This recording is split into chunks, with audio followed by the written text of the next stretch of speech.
Hello and welcome to UPSC Gyan friends. तो इस video में डिस्कस करेंगे इंटरनेशनल ऑर्गेनाइजेशन बिम्स्टेक के बारे में और इसी तरह से आगे भी जितने महत्वपूर्ण ऑर्गेनाइजेशंस हैं सबको डिस्कस करेंगे। और ये सभी एग्जाम के लिए महत्वपूर्ण है, चाहे आप यूपीएससी की प्रिपरेशन कर रहे हैं उसके लिए हो, चाहे बीपीएससी हो, चाहे वनडे एग्जाम हो। आप जरूर इस वीडियो को अंत तक देखें। Okay, so let's get started. तो सबसे पहले बात करते हैं बिम्स्टेक के बारे में। करिए बिम्स्टेक जो है ये इसका पूरा मतलब क्या होता है।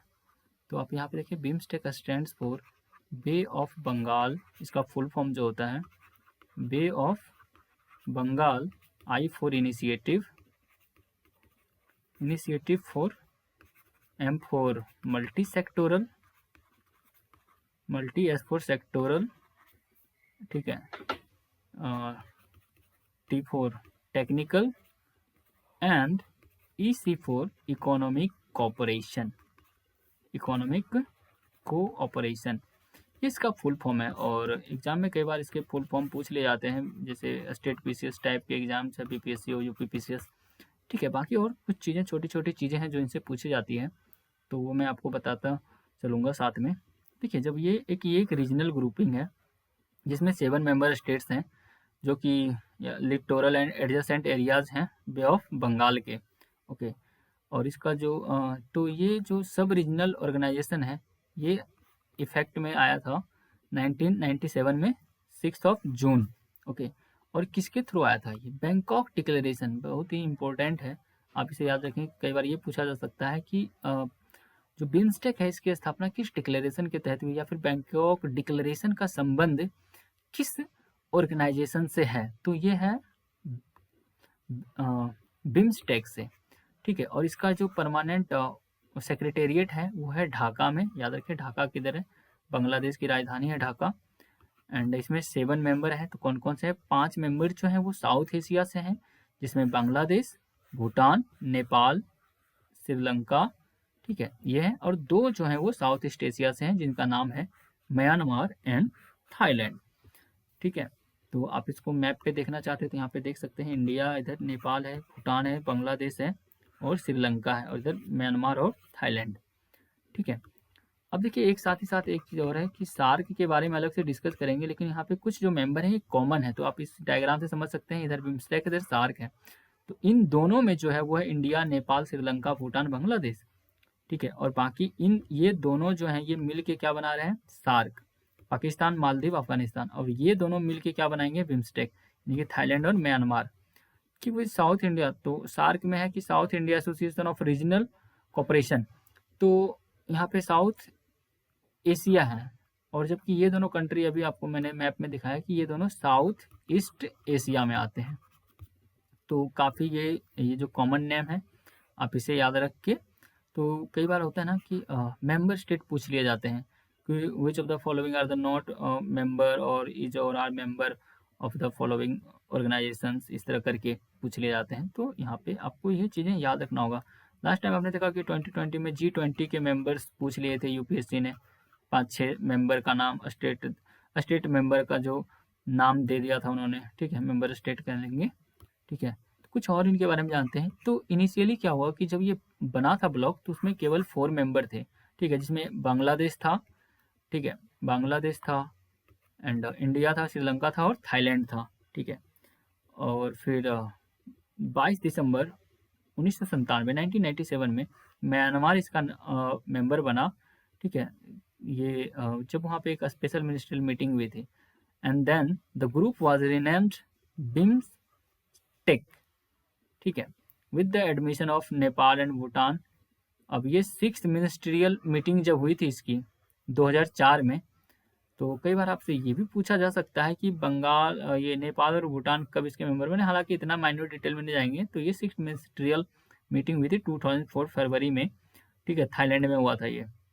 And then organisation become BIMSTEC, तो ऐसा करके देखिए नाम, इसका नाम क्या है कि इसमें ही है, ठीक है। तो इसमें ऐसे भी याद रख सकते हैं, B for Bhutan, B for Bangladesh, I for India, M for Myanmar, S for Sri Lanka, कितने नाम हो गए, 1 2 3 4 5, अब बच गए 2, तो 2 कौन बच गए, एक तो बच गया नेपाल, दूसरा बच गया थाईलैंड। यानी कि यहाँ पे टी से आप थाईलैंड इसको ले सकते हैं, ठीक है। तो नाम आपको बस याद रखना है एक एक्स्ट्रा नेपाल, बाकी आप पेन डायग्राम से इस यहाँ से आप इसको अच्छे से स्क्रीनशॉट कर सकते हैं इसे आप अगर चाहें तो, ठीक है।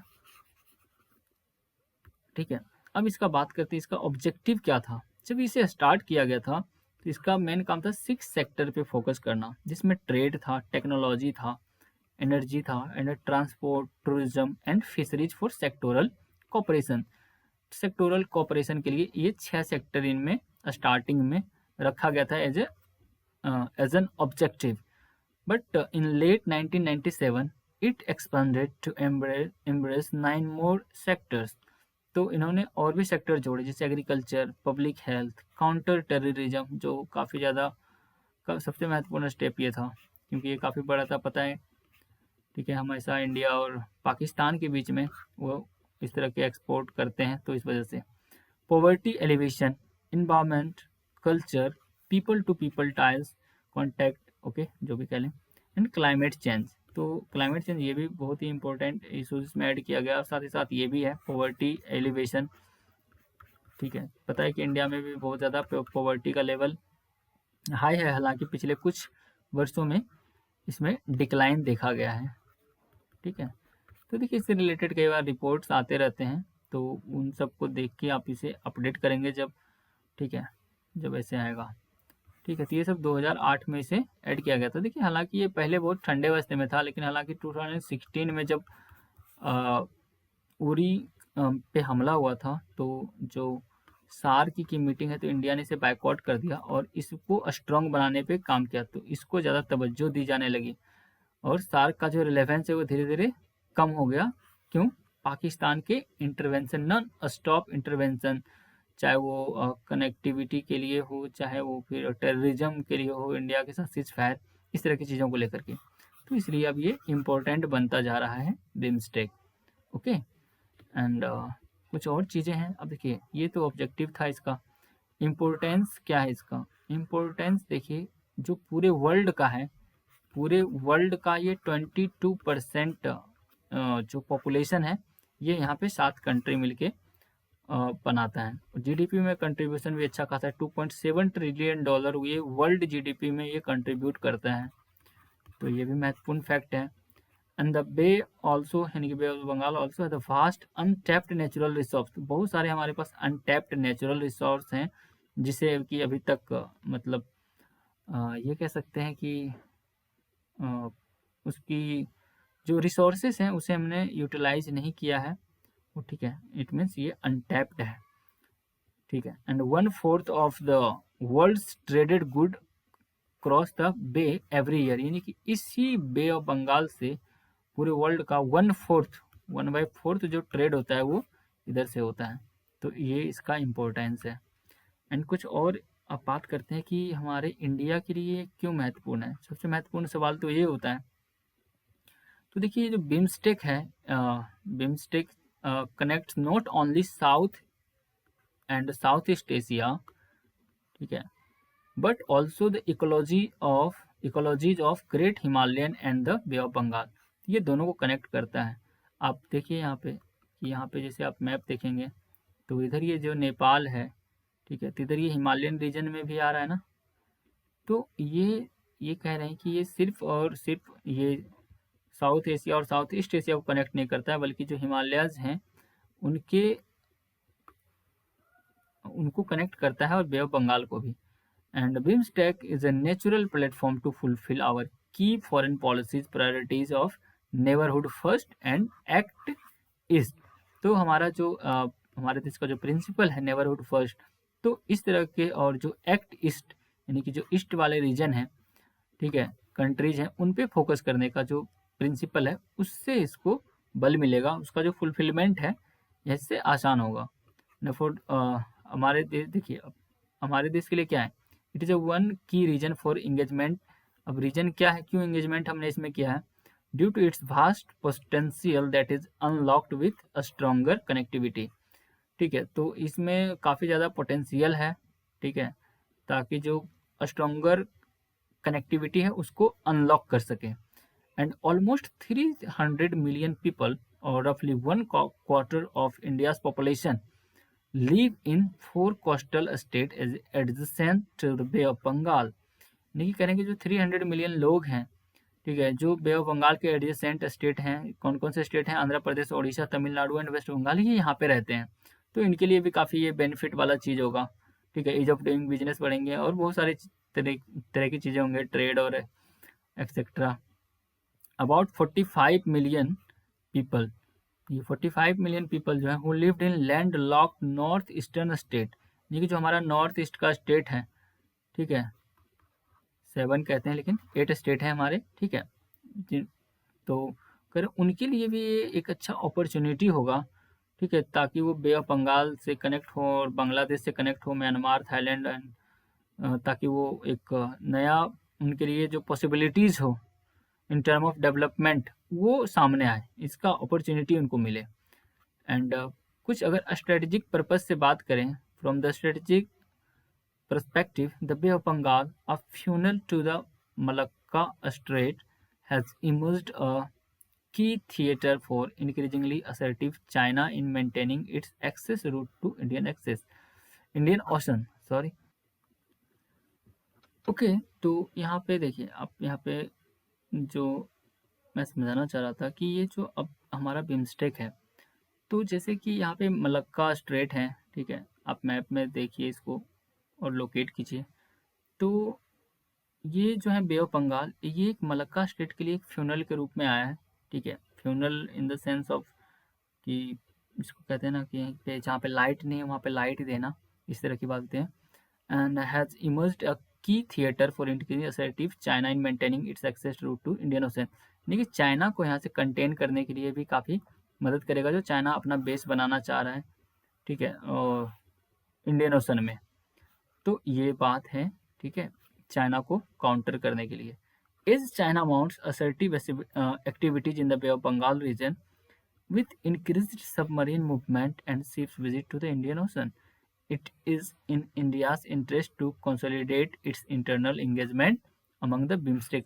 अब चाइना की हरकतें ऐसी है कि चाइना क्या है कि चाइना को हमेशा दूसरों की ज़मीन बहुत प्यारी लगती है, तो वो हमेशा ये जानबूझ के इंटरवेंशन करते रहता है ताकि ज़्यादा से ज़्यादा जगह पे वो अपना पैर जमा सके। तो इसको कंटेन करने के लिए इंडिया का ये इंटरेस्ट होना चाहिए और इसका इंटरनल इंगेजमेंट होना चाहिए, क्योंकि अकेले तो इंडिया नहीं रुक सकता। तो अगर वो बिम्स्टेक कंट्रीज़ के साथ मिलके करेंगे, काम करेंगे, तो चाइना जैसे अपना सबमरीन इधर भेज देता है और इस तरह के शिप उसके आ जाते हैं, तो इस तरह से अगर जो कोस्टल सिक्योरिटी होगा वो स्ट्रांग होगा तो चाइना का इंटरवेंशन ऑटोमेटिक कम हो जाएगा। तो ये कुछ बातें हैं जो इंडिया के लिए इम्पोर्टेंट है। साथ ही साथ एक इम्प्रोवाइजेशन है जिसे मैंने आपको यहाँ पे ऑब्जेक्टिव बताया। तो ऑब्जेक्टिव तो ये सिर्फ पॉइंट्स हैं कि हाँ ट्रेड है, टेक्नोलॉजी है, एनर्जी है, ट्रांसपोर्ट है, तो इसमें बहुत सारी चीज़ होंगे जो साथ ही साथ वो म्यूचुअली एक्सचेंज होंगे। तो साथ ही साथ आप इसको एलेबोरेट कर लेंगे कि कैसे इसमें थोड़ा सा जो spirit of equality and partnership है उसको कैसे इनकरेज करेंगे एंड कैसे एक इनेबलिंग एनवायरनमेंट बनाएंगे ताकि रैपिड इकोनॉमिक डेवलपमेंट हो सके, ठीक है। और साथ ही साथ जो एजुकेशन है, ठीक है, एजुकेशन है, साइंस है, डिफेंस है, ठीक है, और टेक्नोलॉजी है, तो इनमें इनके सपोर्ट को एक्सेलरेट करेंगे। ओके, तो इस तरह की चीज़ें इसमें होंगे। और साथ ही साथ जैसे अभी अब जब अगली इसकी मीटिंग होगी बिम्स्टेक की, तो उसके जो फाइंडिंग्स आएंगे तो उसको आप इसमें ऐड करके जब कभी सवाल आंसर लिखना हो तो उसे अपडेट करके आप इसे आंसर इसका बना सकते हैं। तो ये कुछ हमने डिस्कस किया था बिम्स्टेक के बारे में। नेक्स्ट वीडियो में बात करेंगे सार्क के बारे में, इसका इम्पोर्टेंस क्या है और क्यों ये 21st सेंचुरी तो नहीं बट अभी पिछले 2-4 सालों में जो इसके रिलेवेंस हैं वो कैसे कम हुआ और बिम्स्टेक ने इसे कैसे ओवरराइड किया है, ठीक है। तो इसके बारे में जो क्योंकि ये इम्पोर्टेंट है और डिक्लाइन हो रहा है तो न्यूज में है, तो ये सवाल यहाँ से आ सकते हैं इसके रिलेवेंस को लेकर के, चाहे वो मेंस हो चाहे प्रीलिम्स हो। Okay, so thank you very much for listening me, have an awesome day.